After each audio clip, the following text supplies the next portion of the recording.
আজকের এই নির্বাচিত সংসদে এবং একটা নির্বাচিত সরকার কোন অর্থনৈতিক প্রেক্ষাপটে দেশের দায়িত্ব নিয়েছেন এবং আমাদের নেক্সট জার্নিটা কোথায় হবে এখান থেকে তার উপর আমি একটি সংক্ষিপ্ত বিবৃতি দিচ্ছি। মাননীয় স্পিকার, আপনি জানেন যে বাংলাদেশ জাতীয়তাবাদী দল একটি অবাধ ও সুষ্ঠু নির্বাচনে জনগণের ভোটাধিকার প্রয়োগের মাধ্যমে মহান সার্বভৌম সংসদে নিরঙ্কুশ সংখ্যাগরিষ্ঠতা অর্জন করে রাষ্ট্র পরিচালনার দায়িত্ব গ্রহণ করেছে। বর্তমান মেয়াদে দায়িত্ব গ্রহণের পূর্বে জনগণ মোট 4 বার শহীদ রাষ্ট্রপতি জিয়াউর রহমানের হাতে গড়া বাংলাদেশ জাতীয়তাবাদী দলকে এই সুযোগ দিয়েছিল। সর্বশেষ 2001 থেকে 2000 সাল মেয়াদে আমরা এই দায়িত্ব পালন করেছি। জনগণের নির্বাচিত প্রতিনিধি হিসাবে বাংলাদেশ জাতীয়তাবাদী দল জনগণের কাছে দায়বদ্ধতা, স্বচ্ছতা, জবাবদিহিতায় বিশ্বাস করে এবং জনগণকে সাথে নিয়ে দেশের উন্নয়নে কাজ করে। এই দায়বদ্ধতা থেকে আমি আজ এই মহান সংসদের মাধ্যমে আমাদের সর্বশেষ অর্থবর্ষ 2005-06 বিগত আওয়ামী লীগ সরকারের শেষ 2023-24 অর্থবছর এবং অন্তর্বর্তীকালীন সরকারের 24-25 অর্থবছরের সামষ্টিক অর্থনীতির সূচক, রাজনৈতিক খাতের সামাজিক খাতের সূচক, অর্থনীতির সূচক, সামাজিক খাতের সূচক এবং প্রাতিষ্ঠানিক অবস্থার একটা চিত্র দেশবাসীকে অবহিত করতে পারি। পাশাপাশি জনগণের ভাগ্য উন্নয়নে একটি উন্নত, মর্যাদাশীল, বৈষম্যহীন মানবিক রাষ্ট্র গঠনে আমাদের প্রতিশ্রুত দর্শন ও নীতি কৌশলের বিষয়ে দেশবাসীকে অবহিত করতে চাই। মাননীয় স্পিকার, বিগত 16 বছরে ফ্যাসিবাদী সরকার অর্থনীতিতে সীমাহীন দুর্নীতি, লাগামহীন লুটপাটের মাধ্যমে অর্থনীতিকে ধ্বংসের দ্বারপ্রান্তে নিয়ে দাঁড় করানোর পাশাপাশি সামাজিক ও প্রাতিষ্ঠানিক খাতকে অকার্যকর করে দিয়েছে। বাংলাদেশ জাতীয়তাবাদী দল সরকারের দূরদর্শী ও জনকল্যাণমুখী অর্থনৈতিক দর্শনের কারণে অর্থনীতির মূল সূচকগুলো যেখানে ইতিবাচক ধারায় নিয়ে এসে অর্থনীতির প্রবৃদ্ধির গতি ত্বরান্বিত করে গিয়েছিল বিগত 16 বছরে, তা অনেকটাই ধূলিসাৎ হয়ে গেছে। সামষ্টিক অর্থনৈতিক পরিস্থিতি। মাননীয় স্পিকার, প্রথমে আমি বিগত সরকারের আমলে সামষ্টিক অর্থনীতির সূচক সমূহের বাস্তব চিত্র আপনার মাধ্যমে দেশবাসীকে জানাতে চাই। উক্ত সময়কালে অর্থনীতির আকার বৃদ্ধি পেলেও এর ভিতরে বেশ কিছু কাঠামোগত দুর্বলতা ধীরে ধীরে প্রকট হয়ে ওঠে। আমি কিছু উপাত্ত আপনার মাধ্যমে মহান সংসদে তুলে ধরছি। এর সাথে একটি সংযুক্তি আছে, অনেক বিস্তারিত, সেটা আমি উপস্থাপন পরবর্তীতে করব। অর্থনৈতিক প্রবৃদ্ধি ও মূল্যস্ফীতি। 2005-06 অর্থবৎসরে স্থির মূল্যে জিডিপির প্রবৃদ্ধি ছিল 6.78%। মাননীয় স্পিকার, এবং মূল্যস্ফীতি ছিল তুলনামূলকভাবে নিয়ন্ত্রিত পর্যায়ে 7.17%। পরবর্তীতে দুর্বৃত্তায়ন ও ভ্রান্ত নীতির কারণে 2023-24 অর্থবর্ষ শেষে প্রবৃদ্ধির হার কমে 4.22%, মূল্যস্ফীতির হার বেড়ে 9.73% পৌঁছায়। 2005-06 সালে শিল্প খাতের প্রবৃদ্ধি ছিল 10.66%। 2023-24 সালে সেটা নেমে এসেছে 3.51%। কৃষিতে প্রবৃদ্ধি ছিল 5.77%, তার 23-24 সালে কমে 3.30-তে নেমে এসেছে। মাননীয় স্পিকার, কর্মসংস্থান। একটি অর্থনীতি যখন শিল্পের চালিকা শক্তি হারিয়ে ফেলে তখন কর্মসংস্থান সংকুচিত হয় এবং সামগ্রিক উৎপাদনশীলতা হ্রাস পায়। বিগত সময়ে এটি চরমভাবে পরিলক্ষিত হয়েছে মাননীয় স্পিকার। বিগত এক দশকে দেশের অর্থনীতির প্রধান তিনটি খাতের মধ্যে কৃষি খাতে মূল্য সংযোজনের অংশ কমেছে প্রায় 4%। অন্যদিকে শিল্প সেবা খাতের অবদান বেড়েছে, কিন্তু সেই সময়ে কৃষি খাতে কর্মসংস্থান বেড়েছে 4.8%, আর শিল্প ও সেবা খাতে কর্মসংস্থান কমেছে। মাননীয় স্পিকার, শিল্প ও সেবা খাতে পর্যাপ্ত কর্মসংস্থান তৈরি না হওয়ায় তরুণরা বাধ্য হয়ে কৃষি খাতে বেশি করে নিয়োজিত হয়েছে। এতে করে ছদ্ম বেকারত্ব তীব্রতর হয়েছে এবং তরুণদের শ্রমশক্তি অপচয় হয়ে তাদের উৎপাদনশীলতা, আয় বৃদ্ধির সম্ভাবনাকে সীমিত করেছে। মাননীয় স্পিকার,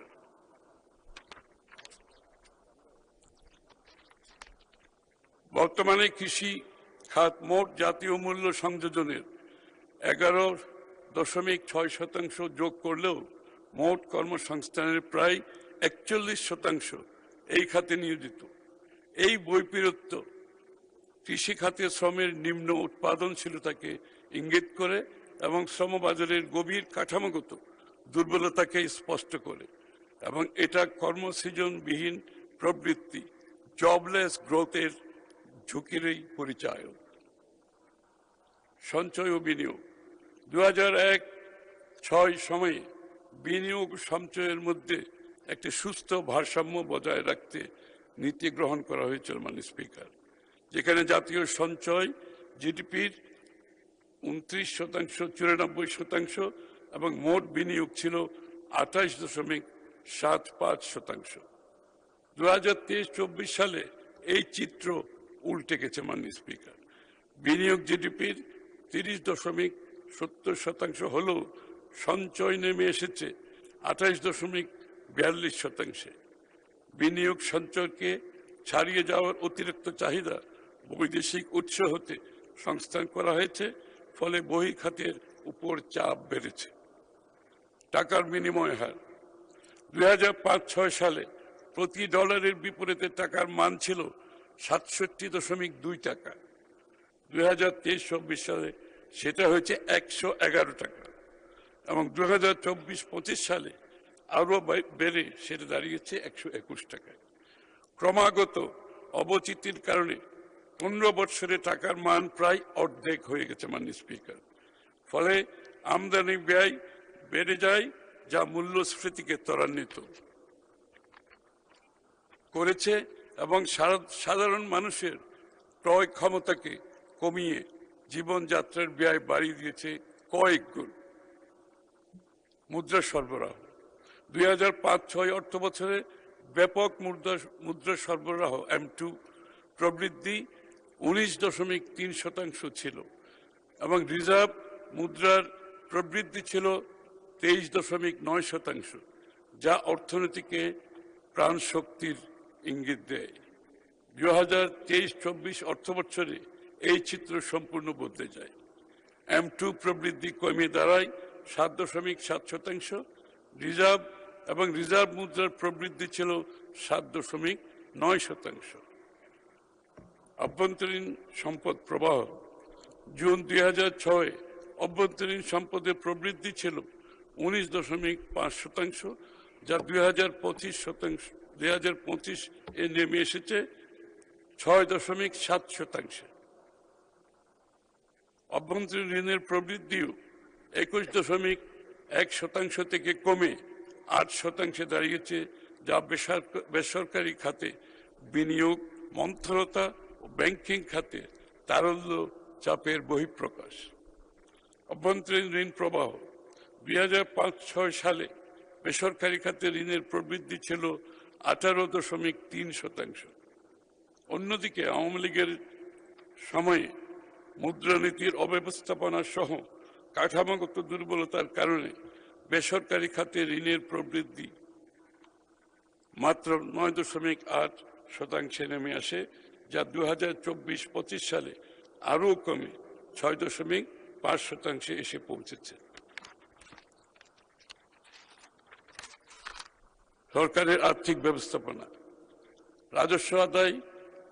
বিগত সরকারের সময়ে রাজস্ব আহরণ ব্যবস্থায় কাঙ্ক্ষিত অগ্রগতি পরিলক্ষিত হয়নি। কর জিডিপি অনুপাত সন্তোষজনক মাত্রায় উন্নীত করা সম্ভব হয়নি এবং রাজস্ব ফাঁকি ও অপচয়ের কারণে সরকারের সম্পদ আহরণ সক্ষমতা সীমাবদ্ধ থেকেছে। 2005-06 সালে মোট রাজস্ব ছিল 439 বিলিয়ন টাকা, যা জিডিপির 8.2%। অন্যদিকে ব্যয় ছিল 11.1%। ফলে বাজেট ঘাটতি ছিল জিডিপির মাত্র 2.9%। মানে স্পিকার, 23-24 সালে রাজস্ব বেড়ে 4,900 বিলিয়ন টাকায় দাঁড়ালেও জিডিপির অনুপাতে তা 8% স্থির থেকে যায়। অন্যদিকে ব্যয়ের পরিমাণ বেড়ে দাঁড়ায় 12.2%। ফলে ঘাটতি বেড়ে 4.05%। রাজস্ব আদায় বৃদ্ধির চেয়ে ব্যয়ের পরিমাণ বৃদ্ধি পাওয়ায় বাজেট ঘাটতি কমানো যাচ্ছে না। মাননীয় স্পিকার, শুধু বাজেট ঘাটতি যে বেড়েছে তাই নয়, এ বৃদ্ধির মানও প্রশ্নবিদ্ধ। প্রকল্প ছিল অতিমূল্যায়িত এবং এগুলির সম্ভাব্যতা যাচাই ও বেশিরভাগ ক্ষেত্রে সঠিকভাবে করা হয়নি। বিগত সরকারের আমলে বাস্তবায়িত মেগা প্রকল্পগুলো এই ক্ষেত্রে বিশেষভাবে উল্লেখ্য। ফলশ্রুতিতে জনগণ সেই বিনিয়োগের প্রত্যাশিত সুফল ভোগ করতে পারেনি। লুটপাটের মাধ্যমে লক্ষ কোটি টাকা বিদেশে পাচার হয়েছে। ঋণ ব্যবস্থাপনা, সরকারি ঋণের ক্ষেত্রে একটি অস্বাস্থ্যকর পরিবর্তন পরিলক্ষিত হয়। আভ্যন্তরীণ ঋণের উপর অতিরিক্ত নির্ভরতা এবং তুলনামূলক উচ্চ সুদের ব্যয় সরকারের বাজেট ব্যবস্থাপনায় চাপ সৃষ্টি করে। একই সঙ্গে ঋণ পরিশোধের দায়ও বৃদ্ধি পায়। 2005-06 সালে মোট সরকারি ঋণ ছিল জিডিপির 37.8%, যার মধ্যে অভ্যন্তরীণ ঋণ ও বৈদেশিক ঋণের পরিমাণ ছিল যথাক্রমে 14.5% ও 23.3%। এছাড়া সুদ পরিশোধ ছিল মাত্র 85 বিলিয়ন টাকা। অন্যদিকে 2023-24 সালে মোট ঋণ জিডিপির অনুপাত প্রায় একই থাকলেও আভ্যন্তরীণ ঋণ ও বৈদেশিক ঋণের পরিমাণ দাঁড়ায় যথাক্রমে 21.5 ও 17.1%। বৈদেশিক ঋণের পরিমাণ জিডিপির শতাংশে কমলেও এই ঋণের একটা অংশ নন কনসেশনাল এবং অনেক ক্ষেত্রে মার্কেট রেট ব্লেন্ডেড হওয়ায় দেশের ডেট সাস্টেইনেবিলিটির উপর চাপ সৃষ্টি করেছে, যেটা আমরা সবাই লক্ষ্য করছি। এখন ঋণ পরিশোধ বড় সমস্যা হয়ে দাঁড়িয়েছে। মাননীয় স্পিকার, সরকারের সুদ ব্যয়ের চিত্র সবচেয়ে উদ্বেগজনক। 2005-06 সালে সুদ পরিশোধ ছিল মাত্র 85 বিলিয়ন টাকা। 2023-24 সালে সেটা বেড়ে হয়েছে 1147 বিলিয়ন টাকা, অর্থাৎ 13 গুণেরও বেশি। মাননীয় স্পিকার, এছাড়াও অভ্যন্তরীণ ঋণের উপর অধিক নির্ভরতার কারণে বেসরকারি খাতের উদ্যোক্তা, বিশেষ করে এসএমই খাতের জন্য ঋণ প্রাপ্তি কঠিন হয়েছে, যাকে অর্থনীতির ভাষায় বলে ক্রাউডিং আউট বলা হয়ে থাকে। মাননীয় স্পিকার, আমদানি রপ্তানি, প্রবাস আয় ও বৈদেশিক মুদ্রার রিজার্ভ 2005-06 সালে রপ্তানি ও আমদানির পরিমাণ ছিল যথাক্রমে 10.5 বিলিয়ন ও 13.3 বিলিয়ন মার্কিন ডলার। এই অর্থ বছরে রপ্তানি ও আমদানির প্রবৃদ্ধি ছিল যথাক্রমে 21.6 ও 12.2%। এছাড়া রেমিটেন্স ও রিজার্ভের পরিমাণ ছিল যথাক্রমে 4.8 বিলিয়ন ও 3.5 বিলিয়ন মার্কিন ডলার। 23-24 সালে রপ্তানি আমদানি বেড়ে যথাক্রমে 40.8 ও 63.2 বিলিয়ন মার্কিন ডলার হলেও এই দুটি সূচকের প্রবৃদ্ধি ছিল নেতিবাচক। এছাড়া আমদানি রপ্তানির মধ্যে বড় ব্যবধানের কারণে রিজার্ভের উপর চাপ সৃষ্টি হয়েছে। এ সময় রেমিটেন্স বেড়ে 23.9 বিলিয়ন মার্কিন ডলারে দাঁড়ালো। অর্থনৈতিক দুর্বৃত্তায়নের কারণে, হুন্ডি প্রবাহ এবং অর্থ পাচারের কারণে রিজার্ভের পরিমাণ কমে 20 বিলিয়নে নেমে আসে।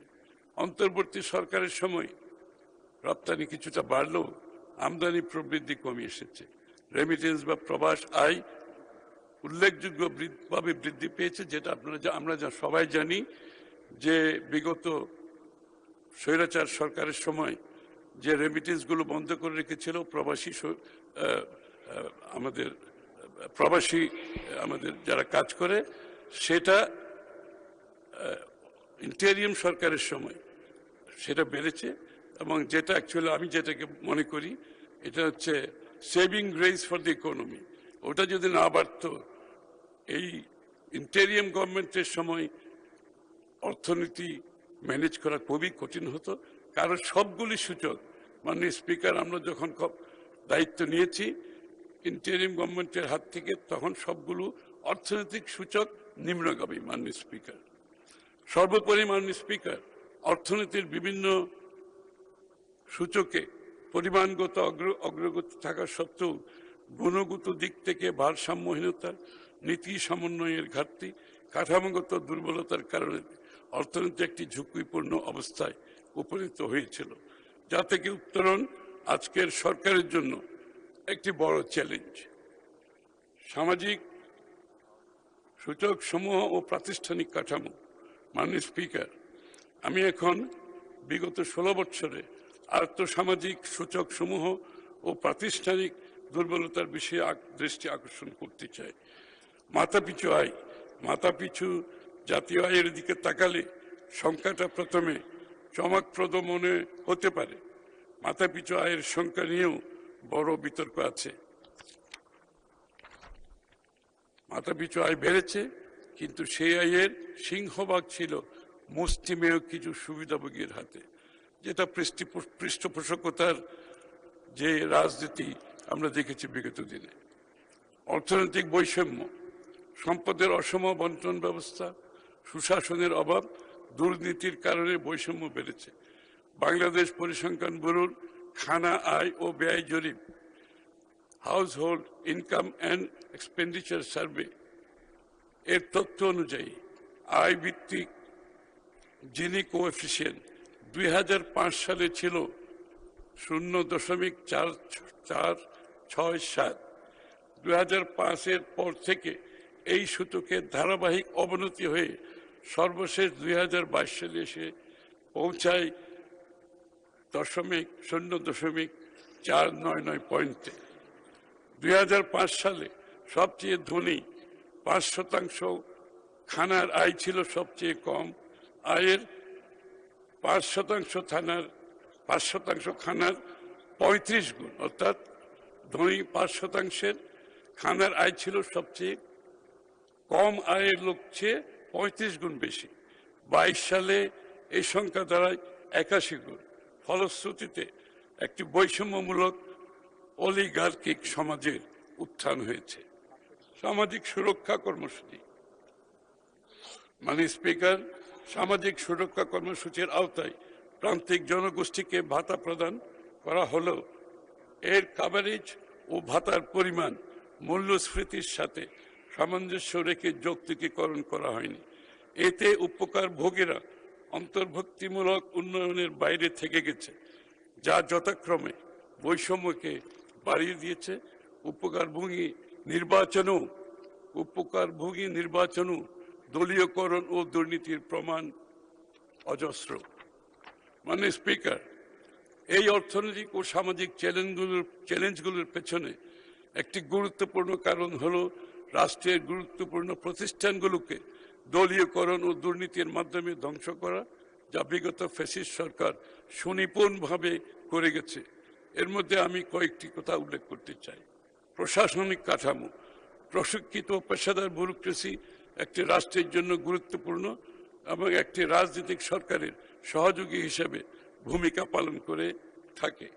বিগত 16 বছরে এটিকে সম্পূর্ণভাবে দুর্বল করে দেওয়া হয়েছে।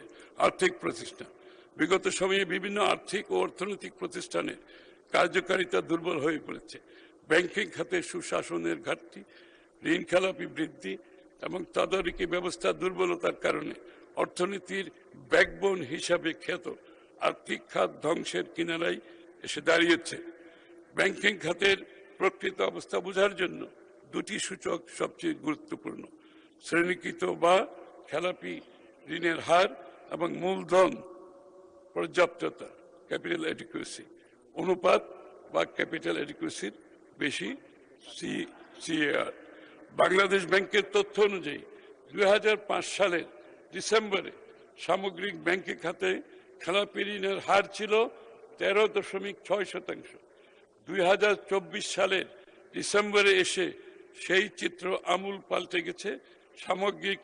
সামগ্রিক খেলাপি ঋণের হার বেড়ে দাঁড়িয়েছে 20.20%, এখন যেটা দাঁড়িয়েছে 30%-এর উপর। এখানে উল্লেখ্য, খেলাপি ঋণের আন্তর্জাতিকভাবে অনুসৃত সংজ্ঞাকে কৌশলে পাশ কাটিয়ে ভুলভাবে প্রদর্শন করে ইচ্ছাকৃতভাবে প্রকৃত চিত্র গোপন করা হয়েছে। মূলধন পর্যাপ্ততার চিত্র আরো উদ্বেগজনক। ক্যাপিটাল অ্যাডিকুয়েসি 2005 সালে সামগ্রিক ব্যাংকিং খাতে সিএআর ছিল, ক্যাপিটাল অ্যাডিকুয়েসি ছিল 2005 সালে 7.3%। 2024 সালে যা 7.3%, 2024 সালে যা 3.08 সালে নেমে এসেছে, অর্ধেকেরও বেশি নেমে এসেছে ক্যাপিটাল অ্যাডিকুয়েসি। মূলধন পর্যাপ্ততা ঋণাত্মতা হওয়ার অর্থ হলো এই ব্যাংকগুলো কার্যত দেউলিয়া অবস্থায় পরিচালিত হচ্ছিল উইন্ডো ড্রেসিং এর মাধ্যমে। মাননীয় স্পিকার, এটি কোনো দুর্ঘটনা নয়, এটি দীর্ঘ দেড় দশকের অব্যবস্থাপনা, রাজনৈতিক বিবেচনায় ঋণ প্রদান, সুশাসন, জবাবদিহিতার অনুপস্থিতির অনিবার্য পরিণতি। রাজস্ব প্রশাসন, সরকারি আর্থিক ব্যবস্থাপনার অন্যতম স্তম্ভ হল রাজস্ব আহরণ, অথচ দীর্ঘদিন রাজস্ব প্রশাসনে স্বচ্ছতা, জবাবদিহিতার ঘাটতির কারণে কর আহরণের সক্ষমতা কাঙ্ক্ষিত মাত্রায় উন্নীত হয়নি।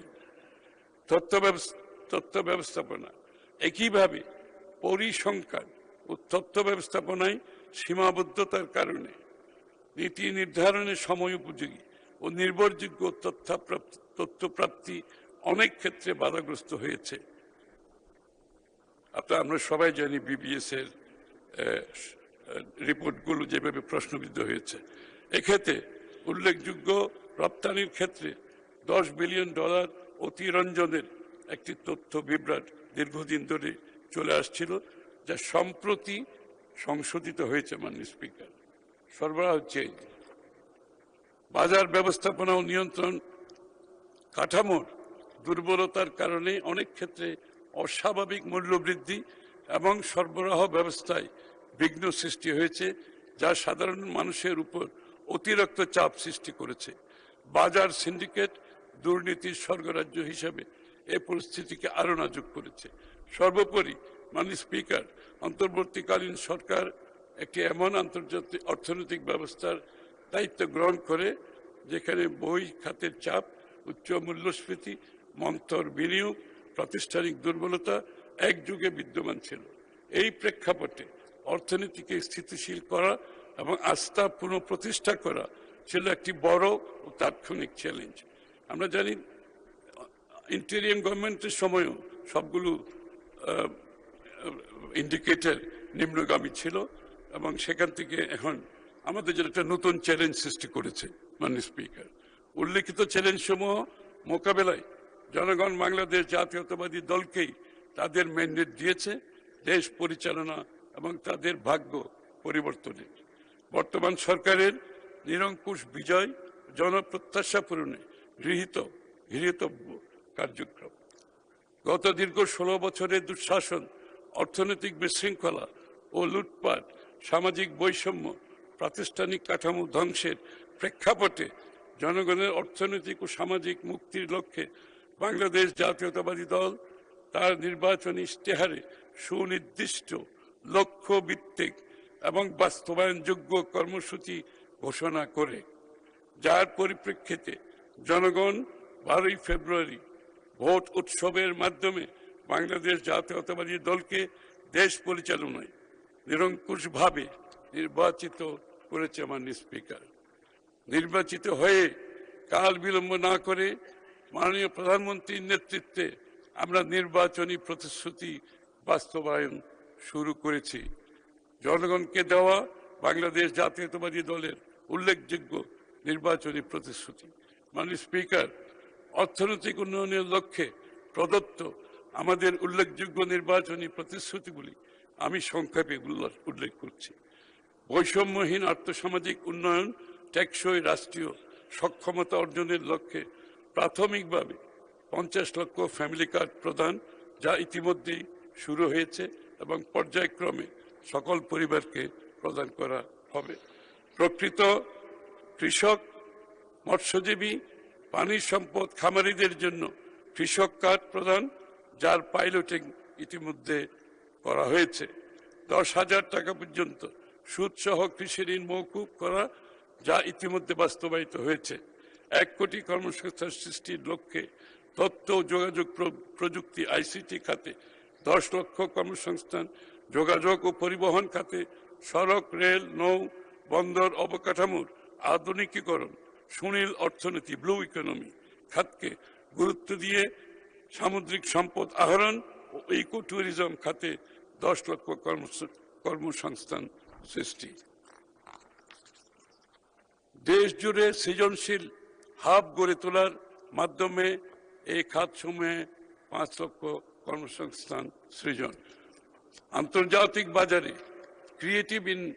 ক্রিয়েটেড ইন বাংলাদেশ নামে নতুন ব্র্যান্ড চালু করা হচ্ছে মাননীয় স্পিকার। নতুন করে স্পোর্টস কর্মসূচির আওতায় 12 থেকে 14 বছরের প্রতিভাবান ক্রীড়াবিদদের বৃত্তি প্রদান করা আরম্ভ হতে যাচ্ছে।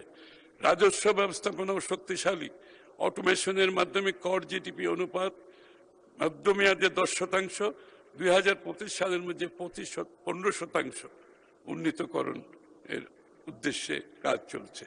2034 সালের মধ্যে বাংলাদেশকে একটি ট্রিলিয়ন ডলার অর্থনীতিতে উন্নীতকরণের কাজ চলছে মাননীয় স্পিকার।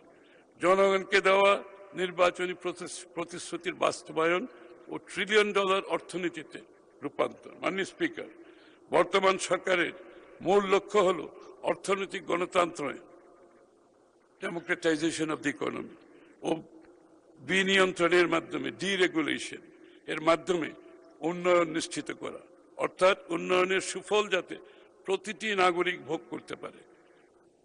বাংলাদেশের অর্থনৈতিক কর্মকাণ্ডে যাতে প্রতিটি নাগরিক অংশগ্রহণ করতে পারে। পাশাপাশি সৃজনশীল ক্রিয়েটিভ অর্থনীতি, আর্ট, কালচার, স্পোর্টস ইত্যাদিকে গুরুত্ব প্রদানের মাধ্যমে উন্নয়নের মূল ধারায় সম্পৃক্ত করা। এই জন্য সরকারের উন্নয়নের অন্যতম স্লোগান হল 2034 সালের মধ্যে ট্রিলিয়ন ডলার অর্থনীতিতে পরিণত করা, যা অর্জনে অর্থনীতির কাঠামোগত দুর্বলতা নিরসন, সুশাসন নিশ্চিত করা, ব্যবসার পরিবেশ উন্নয়নের মাধ্যমে বিনিয়োগ, উৎপাদনশীল কর্মসংস্থান বৃদ্ধির লক্ষ্যে সুনির্দিষ্ট কর্ম পরিকল্পনা গ্রহণ করা হচ্ছে। এক্ষেত্রে সরকারের বার্ষিক উন্নয়ন কর্মসূচি তথা এডিপি গুরুত্বপূর্ণ ভূমিকা পালন করে থাকে বিধায় সরকার বর্তমান আর্থিক সীমাবদ্ধতার মধ্যেও আগামী অর্থবছর হতে এডিপিতে বরাদ্দ যৌক্তিক পরিমাণে বৃদ্ধি করতে এবং কৌশলগত উন্নয়ন দর্শনের সাথে সম্পদের বরাদ্দ সমন্বয় করে প্রকল্প গ্রহণে পরিকল্পনা কমিশনকে গুরুত্ব দেওয়া হয়েছে। এর পাশাপাশি চলমান প্রকল্পগুলোকে পর্যালোচনা করে জনগুরুত্বহীন, বহুদিন ধরে চলমান, অর্থায়ন বিবর্জিত জম্বি প্রকল্প চিহ্নিত করে বাতিলের উদ্যোগ গ্রহণ করা হয়েছে মাননীয় স্পিকার। প্রকল্পের সম্ভাব্যতা যাচাই, এর গুণগত মান বৃদ্ধি, প্রকল্প বাস্তবায়ন কাল মেনে চলা এবং বাস্তবায়নের হার পরিবীক্ষণ ব্যবস্থাকে শক্তিশালী করার পদক্ষেপ নেওয়া হয়েছে। মাননীয় স্পিকার, সরকার রাজস্ব আহরণে স্বচ্ছতা ও সুশাসন নিশ্চিতকরণে উদ্যোগ গ্রহণ করেছে। আমাদের সরকারের এক্ষেত্রে একটি অনুসৃত সামাজিক চুক্তির সোশ্যাল কন্ট্রাক্ট প্রতিপাদ্য হলেও রাজস্ব আদায়ে আনতে হবে স্বচ্ছতা, সরকারের ব্যয়ের সুবিধা সমূহ বেনিফিটস হবে দৃশ্যমান এবং নীতি হবে সামনে এগিয়ে চলার। এর মাধ্যমে রাজস্ব জিডিপি অনুপাত বাড়িয়ে উন্নয়ন অর্থায়ন করে ঋণ নির্ভরতা ধীরে ধীরে কমিয়ে আনা, জনগণকে তাদের প্রদেয় করের বিনিময়ে সুশাসন, নিরাপদ ও উন্নত জীবনের নিশ্চয়তা বিধান করা, রাজস্ব ব্যবস্থাপনা জনবান্ধব করার মাধ্যমে জনগণকে কর প্রদানে উৎসাহিত করে ক্রমান্বয়ে রাজস্ব জিডিপি অনুপাত 2034 সালে 15% নিয়ে যাওয়া এই সরকারের অন্যতম লক্ষ্য। আমরা জানি রাজস্বর বিষয়টা অন্যতম সেন্সিটিভ বিষয়, এই ব্যাপারে আমরা অত্যন্ত মনোযোগী। মাননীয় স্পিকার, বর্তমান সরকার দক্ষ ঋণ ব্যবস্থাপনায় গুরুত্ব প্রদান করেছে। ঘাটতি অর্থায়নের বিকল্প ও সহজ শর্তের বৈদেশিক উৎস ও অভ্যন্তরীণ বন্ড বাজার উন্নয়ন গুরুত্ব সহকারে বিবেচনা করছে। ঘাটতি অর্থায়ন ও এর উৎসের মধ্যে সমন্বয় সাধনের মাধ্যমে ঋণ গ্রহণ ও ঋণের ঝুঁকি হ্রাসের দিকে নজর দিচ্ছে। উন্নয়ন প্রকল্পে রাজস্ব খাত হতে অর্থায়ন বাড়িয়ে ঋণ নির্ভরতা হ্রাস করা এবং জিডিপির উচ্চ প্রবৃদ্ধি অর্জনের মাধ্যমে ক্রমান্বয়ে ঋণ জিডিপি অনুপাত কমিয়ে আনা এবং ফিসক্যাল স্পেস তৈরির মাধ্যমে সরকারি আর্থিক ব্যবস্থাপনাকে টেকসই করবে। মধ্যমেয়াদী বাজেট ফ্রেমওয়ার্ক এবং মধ্যমেয়াদী সামষ্টিক অর্থনৈতিক ফ্রেমওয়ার্ক এর প্রণয়নে একটি ডাইনামিক ম্যাক্রো ফিসক্যাল মডেল উন্নয়ন করে $1 ট্রিলিয়ন অর্থনীতিতে রূপান্তরের বিশ্বাসযোগ্য বাস্তবায়ন উপযোগী প্রক্ষেপণ করে সে অনুযায়ী সেক্টরাল বরাদ্দ নিশ্চিত করা হবে। মাননীয় স্পিকার, সরকার আর্থিক খাতের সুশাসন নিশ্চিত করতে কেন্দ্রীয় ব্যাংকের আইনি কাঠামো সংস্কারের উদ্যোগ নিয়েছে। বাণিজ্যিক ব্যাংকের ব্যবস্থাপনা উন্নত করতে প্রয়োজনীয় পদক্ষেপ গ্রহণ করা হচ্ছে। আমরা দায়িত্ব নেওয়ার পরপরই লক্ষ্য করেছি যে ব্যাংকিং খাতে মূলধন ঘাটতি পূরণে শক্ত পদক্ষেপ প্রয়োজন। আমরা ব্যাংকিং খাতে সুশাসন ফিরিয়ে আনতে বদ্ধপরিকর, যা 2005-06 অর্থবছরে বিদ্যমান ছিল। মাননীয় স্পিকার, আমাদের শেষ সরকারের সময় আমাদের বর্তমান লক্ষ্য হল মূল্যস্ফীতি নিয়ন্ত্রণ, মূল্যস্ফীতি 5 থেকে 6% নামিয়ে আনা, যাতে সাধারণ মানুষের জীবনযাপন সহজতর হয়। রাজস্ব সংস্কার, আমরা করজাল বৃদ্ধি, কর ব্যবস্থাপনাকে আধুনিকায়ন, অটোমেশন করছি যাতে ঋণের নির্ভরতা কমে। পাশাপাশি রাজস্ব জিডিপি অনুপাত লক্ষ্যমাত্রা 15% অর্জিত হয়। পাচার হওয়া অর্থ ফিরিয়ে আনা, আমরা ইতিমধ্যে আন্তর্জাতিক সংস্থাগুলোর সাথে যোগাযোগ শুরু করেছি, এই কাজ এগিয়ে চলছে। বিনিয়োগ বান্ধব পরিবেশ, আমরা এসএমই খাতকে গুরুত্ব দিচ্ছি এবং প্রকৃত জিডিপি বাড়াবে এবং উদ্যোক্তা ও কর্মসংস্থান সৃষ্টি করবে। এটি করা হবে ব্যবসা বান্ধব পরিবেশ সৃষ্টি, ঋণ প্রাপ্তি সহজীকরণ এবং সহনীয় হারে ঋণ প্রদানের মাধ্যমে। সামাজিক সুরক্ষা, শিক্ষা, স্বাস্থ্যসহ মানব সম্পদ উন্নয়ন খাতে ব্যয় বৃদ্ধি ও সামাজিক সুরক্ষার দক্ষ সম্প্রসারণ। মাননীয় স্পিকার, মূলধন গঠনে ব্যাংকিং খাতের পরিবর্তে পুঁজিবাজারকে গুরুত্ব দিয়ে প্রয়োজনীয় কাঠামোগত সংস্কারের বিষয়ে আমরা নির্বাচনী ইশতেহারে স্পষ্টভাবে দিক নির্দেশনা দিয়েছি, যা বাস্তবায়নে উদ্যোগ ইতিমধ্যে নেওয়া হচ্ছে। পুঁজিবাজারে বিনিয়োগকারীদের হারানো আস্থা ফিরিয়ে আনতে বিসিককে প্রকৃত স্বাধীনতা দেওয়া হবে, বাজার কারসাজির বিরুদ্ধে কঠোর আইনি ব্যবস্থা নেওয়া হবে এবং গত 15 বছরে অনিয়ম তদন্তে বিশেষ কমিশন গঠন হবে। পাশাপাশি কর্পোরেট বন্ড, সুকক, গ্রিন বন্ড চালু করে আরও অনেকগুলো প্রোডাক্ট আছে, পুঁজিবাজারকে বহুমাত্রিক করা হবে, বিনিয়োগ, উৎপাদন, কর্মসংস্থান, ভোগ ও রাজস্বের স্বাভাবিক চক্রকে সচল করার মাধ্যমে আমাদের সরকার 2034 সালের মধ্যে বাংলাদেশকে একটি $1 ট্রিলিয়ন অর্থনীতিতে পরিণত করবে ইনশাআল্লাহ। মধ্যপ্রাচ্য, যুদ্ধ এবং আমাদের অর্থনৈতিক চ্যালেঞ্জ।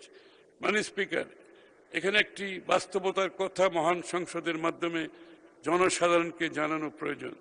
আমরা দায়িত্ব গ্রহণের মাত্র 10 দিনের মধ্যে মধ্যপ্রাচ্যে ইরান ইসরায়েল যুদ্ধ শুরু হয়েছে, যা বৈশ্বিক জ্বালানি বাজার সরবরাহ শৃঙ্খল এবং আন্তর্জাতিক বাণিজ্যে নতুন অনিশ্চয়তা তৈরি করেছে। জ্বালানি তেল ও এলএনজির মূল্য আন্তর্জাতিক বাজারে দ্বিগুণের বেশি বৃদ্ধি পেয়েছে। এর প্রভাবে সরকারকে চলতি অর্থ বছরের মার্চ-জুন সময়ে বিদ্যুৎ, জ্বালানি, এলএনজিতে নির্ধারিত ভর্তুকির অতিরিক্ত আরো প্রায় 36,000 কোটি টাকা প্রদান করতে হবে। মাননীয় স্পিকার, এটি একদিকে যেমন সরকারের বাজেট ঘাটতি বাড়ানোর সম্ভাবনার দিকে যাবে, অন্যদিকে সমপরিমাণ প্রায় $3 বিলিয়ন আমদানি মূল্য পরিশোধে বৈদেশিক মুদ্রা রিজার্ভের উপর প্রভাব ফেলবে। সরকার এই অপ্রত্যাশিত পরিস্থিতি মোকাবেলায় জনগণকে জ্বালানি ও বিদ্যুৎ ব্যবহারে সাশ্রয়ী হতে বেশ কিছু পদক্ষেপ গ্রহণ করেছে, সেটা আমি আর উল্লেখ করলাম না।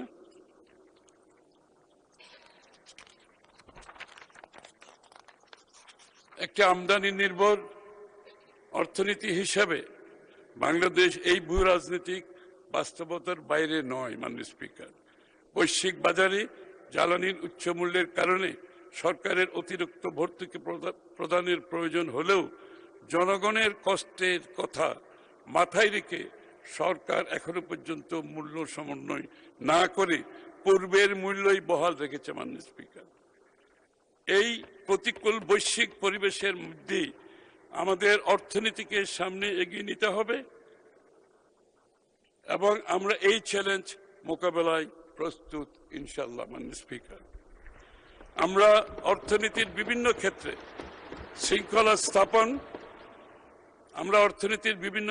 শৃঙ্খলা স্থাপন নানামুখী চাপ মোকাবেলা করে 2026-27 অর্থবছরের বাজেট প্রণয়নের কাজ হাতে নিয়েছি। নবনির্বাচিত সরকারের প্রথম বাজেটের কাছে জনগণের যে বিপুল প্রত্যাশা, সে সম্বন্ধে আমরা সম্পূর্ণ সচেতন। অন্যদিকে জনগণ উত্তরাধিকার হিসেবে পাওয়া বিভিন্ন সমস্যার কারণে আমাদের সীমাবদ্ধতা বিবেচনায় রাখবেন, এটাও আমরা আশা করি। মাননীয় স্পিকার, আমাদের এবারের লক্ষ্য কেবল প্রবৃদ্ধি নয়, বরং একটি টেকসই, স্বচ্ছ, অন্তর্ভুক্তিমূলক অর্থনীতি গড়ে তোলা। মাননীয় স্পিকার, শহীদ রাষ্ট্রপতি জিয়া রহমানের হাত ধরে জনগণের প্রত্যাশা পূরণের প্ল্যাটফর্ম হিসাবে জনমানুষের দল বাংলাদেশ জাতীয়তাবাদী দল এদেশে বহুদলীয় গণতন্ত্রের প্রবর্তন করে এবং অর্থনৈতিক মুক্তির পথে যাত্রা শুরু করে। অতঃপর আপসহীন দেশনেত্রী বেগম খালেদা জিয়া এক ভঙ্গুর অর্থনীতিতে প্রাণ সঞ্চার করে গার্মেন্ট শিল্পের বিকাশ, বৈদেশিক শ্রমবাজারে বাংলাদেশের বিস্তৃতি, মধ্যবিত্তের বিকাশ ঘটিয়ে দীর্ঘমেয়াদী প্রবৃদ্ধির পথ পরিক্রমার সূচনা করেছিলেন। ভ্যাট ব্যবস্থার প্রবর্তন, শুল্ক ও আমদানি কাঠামোর আধুনিকায়ন, বেসরকারি বিনিয়োগ বান্ধব নীতির মাধ্যমে তিনি অর্থনীতির ভিত্তি সুদৃঢ় করেছিলেন। সেই ঐতিহ্য অভিজ্ঞতার উত্তরাধিকার ধারণ করে আমরা আজ আবার বাংলাদেশের অর্থনীতিকে একটি প্রগ্রেসিভ অর্থনৈতিক অন্তর্ভুক্তিমূলক টেকসই পথে পরিচালিত করতে দৃঢ় প্রতিজ্ঞ। মাননীয় স্পিকার, এবং আমরা এটাকে করতে চাই স্বচ্ছতা, সততা ও জবাবদিহিতার উপর নির্ভর করে, এবং আমাদের মাননীয় প্রধানমন্ত্রী ভিশনারি চিন্তার মাধ্যমে এটা আমরা বাস্তবায়ন করতে পারবো ইনশাআল্লাহ। জনগণ আমাদের উপর আস্থা রেখে আমাদেরকে নির্বাচিত করেছেন, সেই আস্থার প্রতিদান দেওয়াই হবে এই সরকারের সবচেয়ে বড় দায়িত্ব। মাননীয় স্পিকার, আপনাকে ধন্যবাদ। ধন্যবাদ মাননীয় মন্ত্রী।